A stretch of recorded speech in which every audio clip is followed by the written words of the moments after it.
probably are coming in and probably you see, he's saying, I'll increase you on every side. I will. He says, forgive me. He says, you shall increase my greatness and comfort me on every side. He is willing to comfort you on every side. Because it was like, Pasi, this is it. Because it was like, Pasi, this is it. I'm done. And I don't remember even the time, but it was a miracle because I was on the other side and he was using an MTN line and we spoke for a long time. I was like, wow, this was just God. And he would have missed me and maybe he would have made a decision, but it is such an honor to see you. Yes, Sumba Daniel. 1, 2, 3. 1, 2, 3. I think the middle part has got it. This side, and let me try once again. 1, 2, 3. Wonderful. I'm glad to be here this afternoon. I thank you, Pastor Sam, for giving us an opportunity. This is a church I highly respect. I've been here a couple of times for weddings for my people who come here. And I'm grateful that today I get to come and give back. I remember years back, my OB invited me to prayer something in Gerenge, you know. But good to see you again. We were in the trenches in Mukono. People from Mukono, we are not a joke. Hallelujah. You'll get it when you reach home. But a couple of years ago, don't remember, 2017, 18, yeah, 2018. So my wife tells me about this program, Man of Honor. So I'm thinking, I have problems, eh? Like you've seen, I have issues and I need to go and attend some program. I said, you are joking. I will not go. I will not go. So she did her master's in the UK, and so she met him and the wife when they're in the UK, and the parents know her. So she keeps on telling me, you know, Pastor Sam, Man of Honor. Well, I'm like, wow, I am not. I feel I am man enough. You know, so there's no program which is going to teach me about how to be a man. First of all, I am the man around here. Unasikia? Do you know what it means to live in a man's body? Eh? Praise the Lord. Yeah. But just in retrospect, you know, from campus, I was on fire for God. We are preaching. I remember I used to call Pastor Wantante and some of the youth pastors here. He says, one, I will come and speak to the ladies. So from campus, I was cut out 311. I didn't have any appetite for corporate world and money, ministry, win souls, crusade, fire, prayer, overnight. That was me. So planted a church in Mukono, and things were moving. And, you know, and I think during my campus day, somebody gave me a little book. And when I read it, there was a phrase in there that if you want to hide something from an African, write it in the book. So I was so annoyed that I started to devour books like nothing. Every semester, I had like 5 books I had to read. You know, from my little pocket money or something. If I found you with a book, what is this? Maximize Manhood by whom? Miles Monroe. I'm like, can I borrow it for... You'll not see me until next week, until I've read it, finished it, and bring it back to you. But then I was reading for the sake of reading, to disprove a statement. Reading for the sake of knowledge, because I was speaking, a lot of speaking engagement. So when I would stand to speak, you're like, wow, that guy is deep, you know, revelation and stuff you get. But this material had not sunk in me. Whereas I had read all these books, you know, the material had not sunk in me. So I had a lot of scattered knowledge.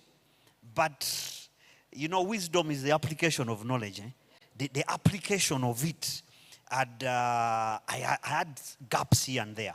And of course, I also had dysfunctions that I had not appreciated in my own life.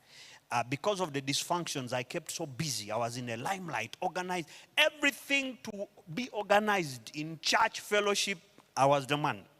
So I was full of activity all over the place. But hardly pausing down to take care of Daniel, to realize that I had some dysfunctions I had to deal with. Not things I chose, but what my family of, upbringing had exposed me to. So, cut the whole story short, so she's telling me, man of honor, what? I'm debating. I said, before this house gets on fire, I think I've got to go into this program. And I shut this woman once and for all. And we have peace in this house. So, but besides, I was doing my master's degree in IT. At my workplace, I'm traveling the world, young, but my passport is literally full. I'm getting another passport. I mean, what are you talking about? Things are happening. Money is coming. I was in the other country. Now, if I bring my passport, do you have this visa? How many times have you had this visa in your passport? So I think I'm man enough. But for the purposes of peace at home, I said, let me go. So I asked, when is this thing happening? It's at St. Francis, Saturday morning. I said, Saturday? Glorious. I'm a guy of prayer, overnight. So Saturday morning, please, don't put any program for me.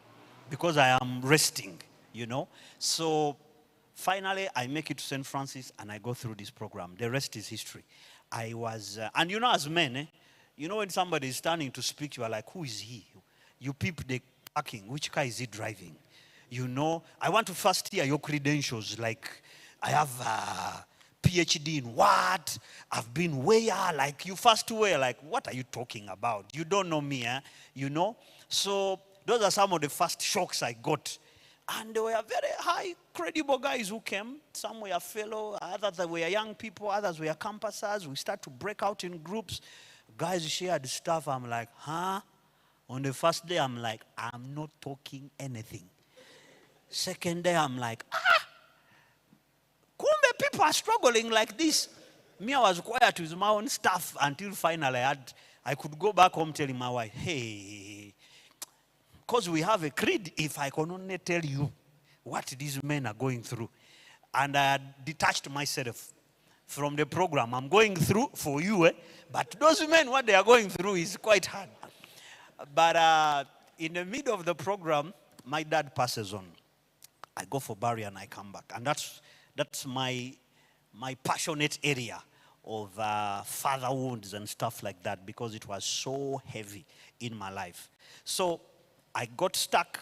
I went through the book like it was a textbook, like I had exams, and my life was transformed. So what I can tell you, challenge you, is have an open mind, do the exercises, break out in groups, talk your stuff. I mean, I've been given a privilege by pastor to, go with him in different spaces to speak. My wife is a facilitator in the Mothers of Sons. I'm married to one wife who is a woman, Dr. Mercy, and God has blessed us with 3 sons. And so you can imagine what is in my house. So she comes from a family of 3 ladies. 3, she's the last born. So how to handle boys is totally like not in her league. So, but I can see when she went through Mothers of Sons, the improvement she made. So what I can leave to you, as I'm in pastoral ministry, I'm also a corporate guy, but I can tell you that a lot goes in that space. It has sharpened me as a pastor, how to deal with men in authority. I think when I come, we'll talk more about the things I went through and what it opened my mind to. But I can just challenge you, get committed to the program. And I believe, sometimes you go through all the topics, but there will be one topic like this, where your light bulb will come on like, pop, you're like, okay, I think I needed this. So get committed, and I trust that your lives will not remain the same. Thank you so much. I look forward for the engagement. Thank you, Daniel. 1, 2, 3. 1, 2, 3. Okay. I'm also Daniel, like him, Mugenga. I'm a businessman, but I've been in consulting, business consulting. Married to one woman, been married 16 years in July, 4 children. Now, this area, man and sexuality, I see there's a TV on. Are we live on TV? Oh, no, it's It's a joke, it's a joke, it's a joke. I'll share my stories when I come, but I had some, but I think I'll edit them for now, but yes, but you'll get them. Very interesting topic. Many of us take it for granted, likely. Men today, okay, how many are married here, quickly? Oh, most of us. Dating seriously, to be married? Fantastic. Now, I also have this thing I always meet, when I meet men, I always ask them, how are we doing faithfully? It's a question I always pose, a conversation starter. And most men struggle with this, men who go to church, who say they love God. And one group of men I was talking to, when I asked them how they're doing faithfully, they said they were not doing well. And I told them the number of years I'd been faithful for. They were like, maybe your gadgets don't work.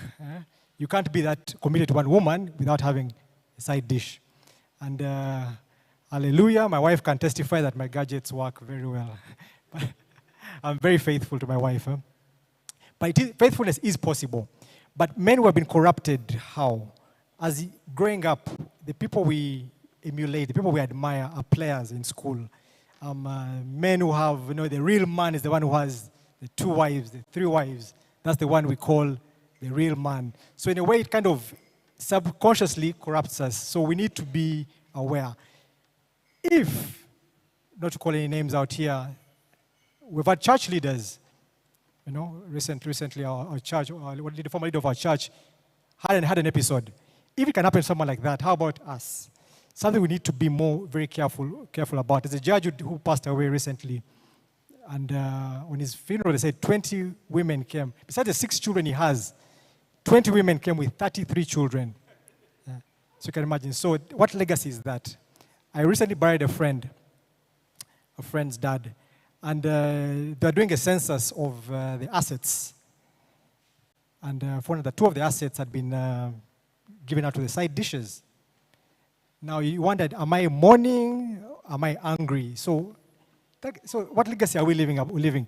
Now, sex is a good thing, but can be a good master, but also a dangerous. It can be a good master, but also a dangerous servant. A good servant, but a dangerous master. Sorry.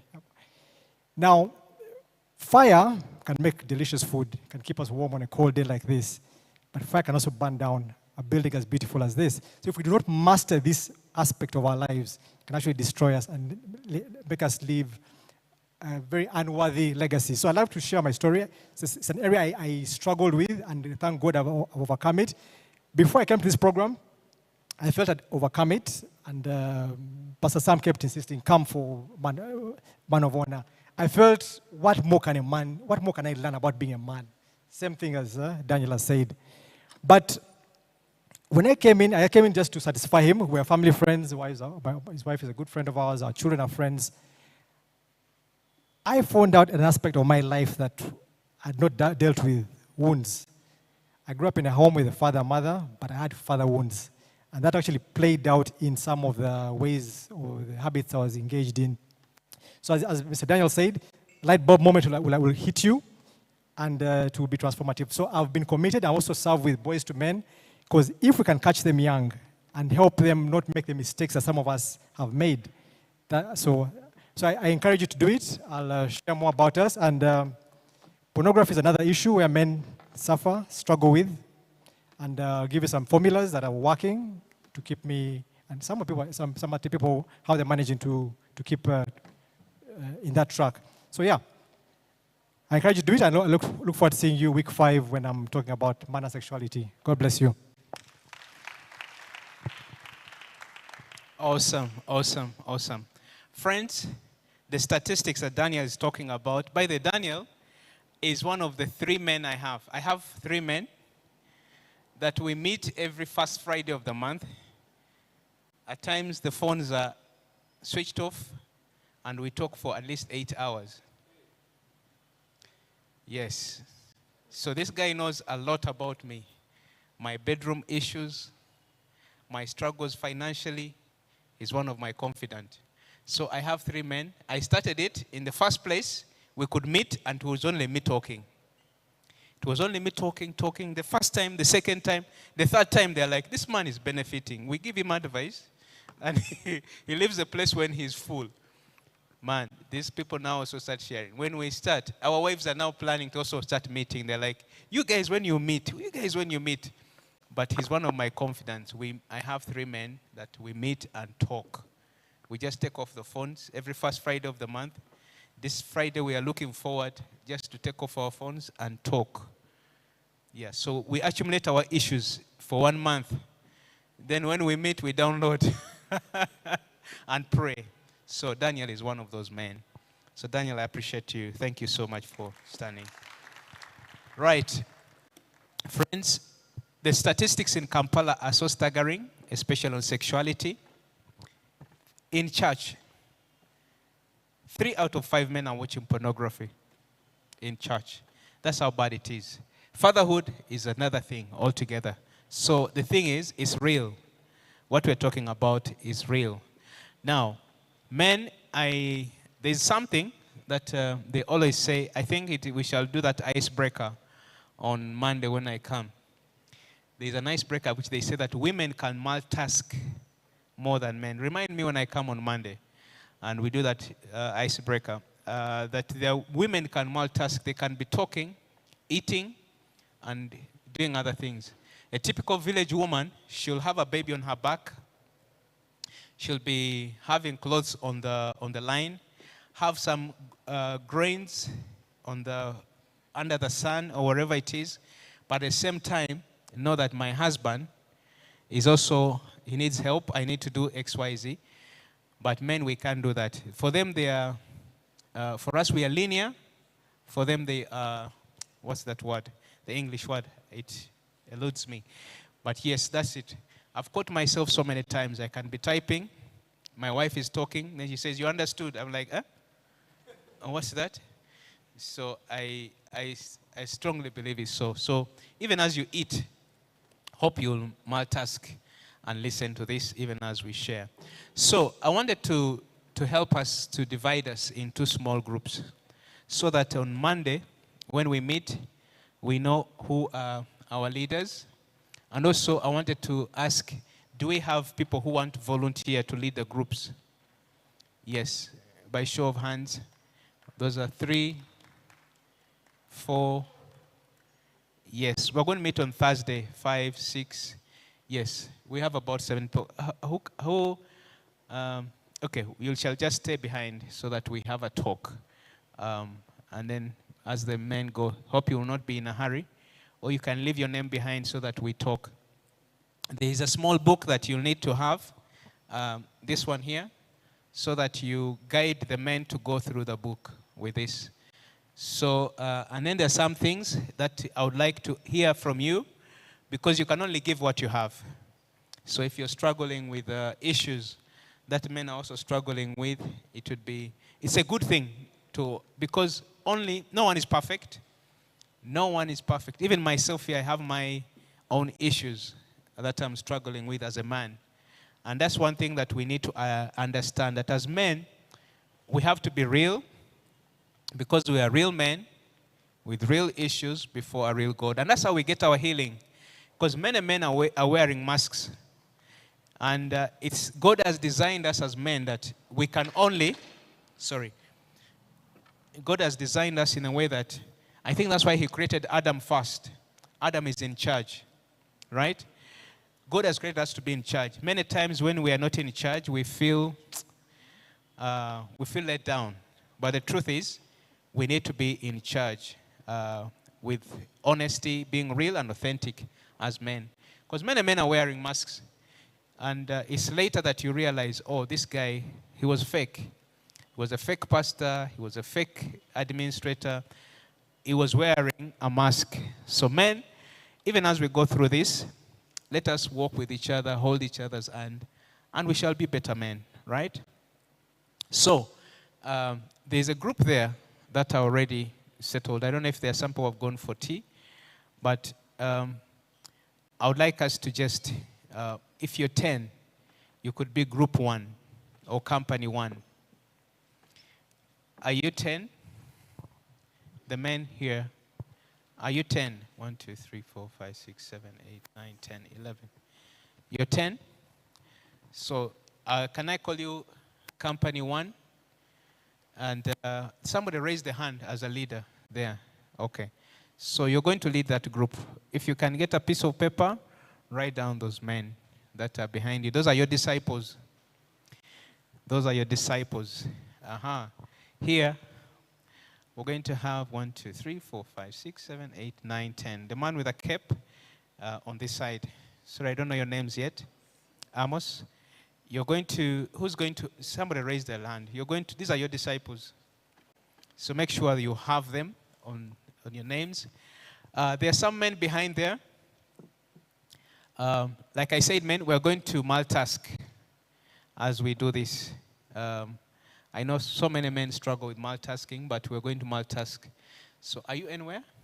Are you on the other group with the men there? Are you with them? Okay.